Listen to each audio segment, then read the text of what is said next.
Meni videolarimni kim ham ko'rardi? O'zi kimgadir qiziqmanmi?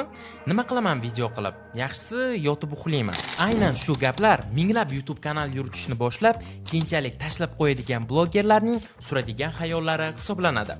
Men bu yo'ldan 10 martalab har xil yo'nalishlarda, har xil blogerlar bilan birga ishlab, duch kelib o'tib bo'lganman va aynan shu videomizda qanday qilib YouTube'da boshlang'ich YouTuber sifatida tezroq obunachilar yig'ish va blogerlarning doimiy xatoliklari haqida gaplashamiz.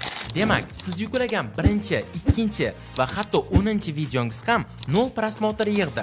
Bu barcha platformalar uchun normal holat hisoblanadi. Buning asosiy sababi nimada bilasizmi? Deyarli 90% yangi boshlagan blogerlar o'zlariga birinchi 10 ta videoimni tezroq yuklashim kerak yoki birinchi 1000 ta obunachimni yig'ishim kerak deb video sifatini esdan chiqarishadi va faqat son uchun harakat qilishadi. Aynan boshlang'ich YouTuberlar birinchi videolarda "Ha, bo'laveradi menga, meni hali kim ham tanirdi" degan xayolda bo'lar-bo'lmas videolar tayyorlab, undan juda katta natijani kutishadi. Vaholanki sizni kimdir tanishi yoki ko'proq obunachilar va prosmotrlarga ega bo'lish uchun eng avvalo eng boshidan sifatli ishlashingiz kerak. Do'stlar, Telegram kanalimda kecha yangi konkursga start berdim. Konkursda siz YouTube kanalingiz uchun narxi 300 ming so'm turadigan premium banner avatarkani yutib olishingiz mumkin. Banner avatarkalar soni 5 ta va sharti juda ham oddiy. Konkursga qatnashish uchun shunchaki 2 ta Telegram kanalimga obuna bo'lishingiz kerak. Bo'ldi. Boshqa shart yo'q. Shuning uchun hoziroq video ostidagi manzil orqali Telegram kanalimga o'ting va konkursda qatnashing. Banner avatarkani o'zim sizga tayyorlab beraman. Boshlanishiga shunchaki kuniga yarim soat vaqtingizni sarflang. Bir kun video uchun zo'r ideya tuzing. Ertasi kuni ovozlashtiring. Keyingi kuni esa videosini montaj qilishingiz mumkin. Aynan shu tariqa 1 yil davomida kuniga atigi yarim soatdan vaqtingizni nimadirga sarflasangiz, platformadagi 90% blogerlardan yaxshiroq natijaga erishasiz. Va bu aniq. Bitta ideya tanlagandan darrov uni tayyorlab tashlashga shoshilmang.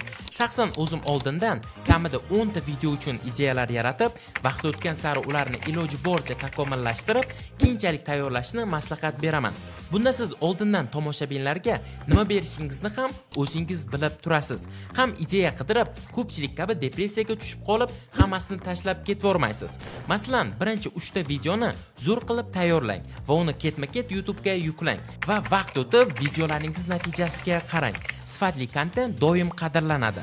Agarda natijani ko'rmasangiz, bu ham normal holat va bunday holatda ideyalarni, montajni yoki prevyuga o'xshash boshqa omillarni yanada takomillashtiring. Muhimi to'xtab qolib, demotivatsiya olmaslik. Boshlanishiga albatta kimdandir maslahat olishni tavsiya qilmayman. Ya'ni siz o'z blogingizni yoki qiziqishingizga oid biror yo'nalishda kanal yuritmoqchisiz, ammo atrofingizdagilar sizga "Bu narsa nega kerak? Nima qilasan bu narsani? Axir senda hammasi yetarli emasmi?" degan mazmunda gaplar aytishlari mumkin.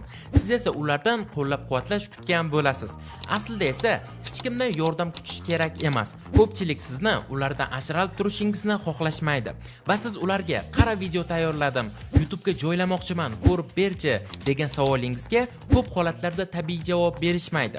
Shunchaki sizga "Yemabdi yoki bo'lmabdi, boshqa ish qilsang bo'lmaydimi" degan mazmundagi feedbacklar berishadi. Ularni shunchaki eshitmang. Ishingiz o'zingizni qoniqtiryaptimi? Bo'ldi. O'sha ishda davom eting.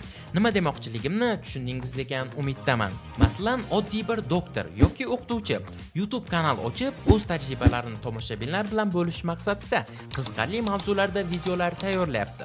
O'zbek YouTube'ini kuzatsangiz, bu kabi kanallar sanoqli, ammo o'z o'rnida juda mashhur ham.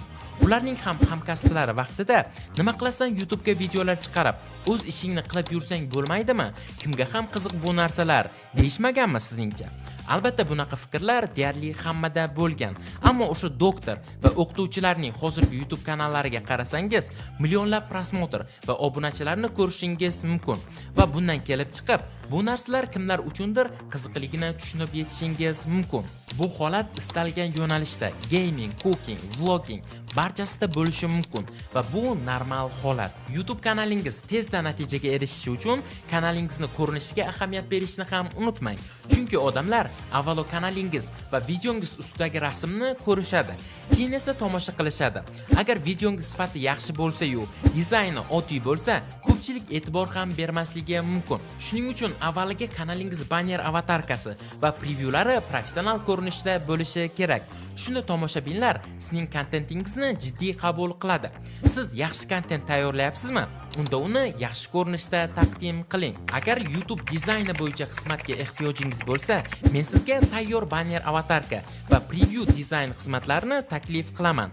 Bu haqida ko'proq ma'lumot olish uchun Telegramdagi YouTube do'kon kanalimga o'tib, o'zingizga mos xizmatni tanlab, buyurtma berishingiz mumkin.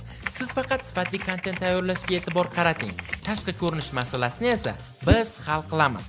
YouTube do'kon manzili video ostida bo'ladi. Do'stlar, bugungi videomiz shulardan iborat edi.